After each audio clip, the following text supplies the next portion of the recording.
যারা স্বামী বিবেকানন্দ স্কলারশিপ করেছো তাদের মধ্যে অনেকের টাকা ঢুকেছে এবং অনেকের টাকা এখনও ঢোকেনি।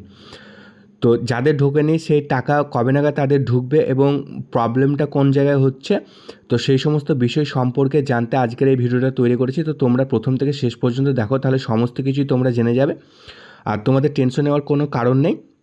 দেখো, যারা এবছর মাধ্যমিক পরীক্ষা দিয়ে 11-এ ভর্তি হয়েছে 23-24 শিক্ষাবর্ষে, যারা 11-এ ভর্তি হয়েছে বা উচ্চ মাধ্যমিক শেষ করে কলেজে ভর্তি হয়েছিলে এবং এর আগে স্বামী বিবেকানন্দ স্কলারশিপ করনি, প্রথমবার এবছর স্কলারশিপ করলে, তো তাদেরকেই কিন্তু সরকার প্রথমে টাকা দিয়ে দিচ্ছে।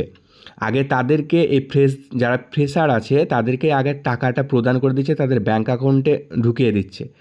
তারপরে এদের সম্পূর্ণ কমপ্লিট হয়ে গেলে তারপরে যারা রিনিউয়াল করেছো বা আগে করেছিলে এবছর করেছো তাদেরকে টাকা দিয়ে দেওয়া হবে এবং এই টাকাটা কত তারিখের মধ্যে তোমাদেরকে দিয়ে দেবে।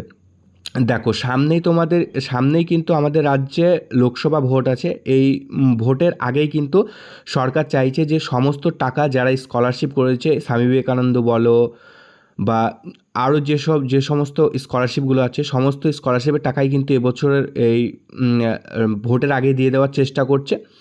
এবং এই স্কলারশিপ যে ডিপার্টমেন্ট আছে সেই ডিপার্টমেন্ট থেকেও খবর দিয়েছে যে মার্চ মাসের মধ্যে তোমাদের টাকা দিয়ে দেওয়া হবে, কোনো টাকায় আটকে রাখা হবে না। যারা রিনিউয়াল করেছো এবং যারা ফ্রেশ আছো এখনও পর্যন্ত টাকা পাওনি, তো তোমরা এই মাসটাকে একটু ব্যাঙ্ক অ্যাকাউন্টটাকে ফলো রেখো। দেখো, তোমাদের অ্যাকাউন্টে খুব তাড়াতাড়ি ক্রেডিট হয়ে যাবে টাকা। এখানে টেনশন নেওয়ার কোনো কারণ নেই। তো তোমরা যারা টাকা পাওনি তারা বুঝতে পারলে যে কেন টাকা পাচ্ছ না এবং কবে নাগাদ তোমরা টাকা পেয়ে যাবে।